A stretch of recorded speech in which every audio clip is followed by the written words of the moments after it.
দ্বিতীয় রাতে global super league টুর্নামেন্টের তৃতীয় ম্যাচ মুখোমুখি দুবাই আর হোবার্ট হেরিকেন্স। টসে হেরে ব্যাটিংয়ে নামে সাকিবের টিম ক্যাপিটালস। গত রাতে প্লেয়ার অব দ্য ম্যাচ হওয়ার ক্লান্তি যেন এখনও যায়নি।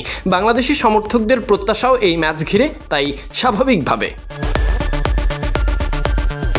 একের পর এক ব্যাটিং ব্যর্থতায় পাওয়ার প্লে শেষ হওয়ার আগেই সাকিবকে নামতে হয়। ব্যাটিংয়ে নেমে প্রথম কয়েক বল দেখে শুনে সাকিবের ব্যাট থেকে প্রথম ছক্কাটা দর্শকেরা উপভোগ করেছেন পাঁপড় বাদাম খেতে খেতে। এদিকে সাকিব পূর্ণ করলেন ৭,৫০০ টি-20 রান। তবে হতাশ করলেন আর ৩ রান যোগ করেই দল আর ১৭,০০০-এর বেশি কিলোমিটার দূরে বোকা বাক্সের সামনে বোকার মতো বসে থাকা ভক্তদেরকে। সাকিব ফিরেছেন ব্যক্তিগত ৭ রানে দলকে চাপে ফেলে। তবে বোলিংয়ে দেখার অপেক্ষা তখনও রয়ে গেছে।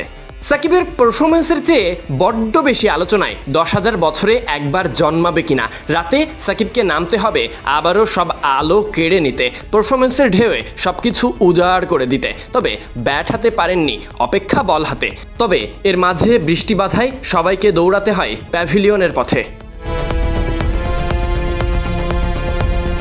এবার বৃষ্টি বাধা শেষে ১৪১ রান দুবাই ক্যাপিটালসের স্কোরবোর্ডে। সাকিব বল হাতে আসেন প্রথম ওভারে।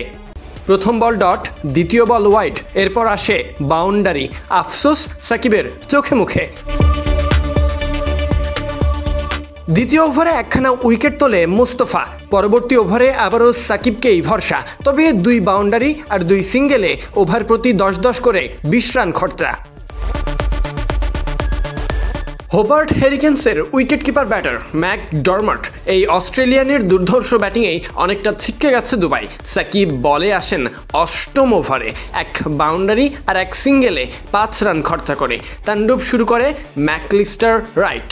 ম্যাচ ততক্ষণে অনেকটা এক পেশে হয়ে গেছে। ৯ ওভার শেষে ৯০ রান, ১০ ওভারে ১০১। এভাবেই ম্যাচটা সাকিবদের হাত থেকে ফসকে গেছে।